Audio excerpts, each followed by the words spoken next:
My name is Rachel Koopman, and I'm an associate professor in the history department at York, and I teach medieval history. I think history is defined well in two ways. It's both what happened in the past, but it's also how we know what happened and the study of what happened.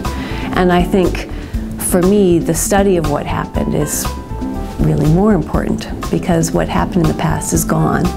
It's how we access it and how we understand it and think about it today. That's what history really is. And so I tell my students that when they write papers, they're actually making history as much as any person in the past would make history. We study almost any aspect of the human past that you can imagine. So we go from the biblical past all the way up to the present. We have people who are economic historians, cultural historians, historians of social movements. Almost anything you can imagine you can find in the history department. I find history to be the best discipline of the humanities, and I think the reason for that for me is because it's so interdisciplinary.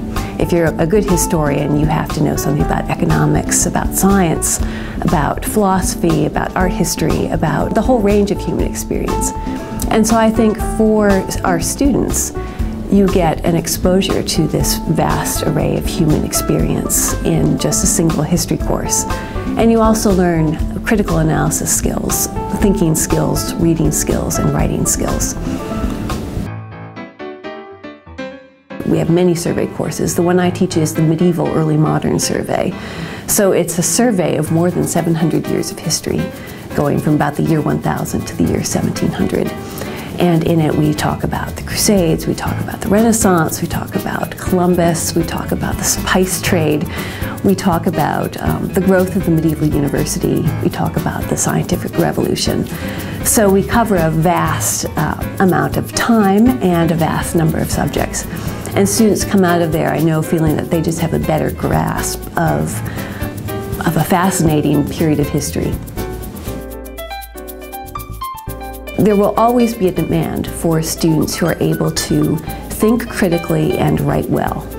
And those are skills that you can take into any profession. If you want to go into publishing, if you want to go into government, if you want to become a lawyer, if you want to become a teacher. Any of these kinds of professions are professions where a history major is a very good preparation for you. York is a great place to study history. We have a very large department with people with many interests. We're also considered to be the best department in Canadian history in North America. My colleagues here are some of the most committed and dedicated teachers and researchers I've ever met. So students really have a lot in store for them if they decide to be a history major.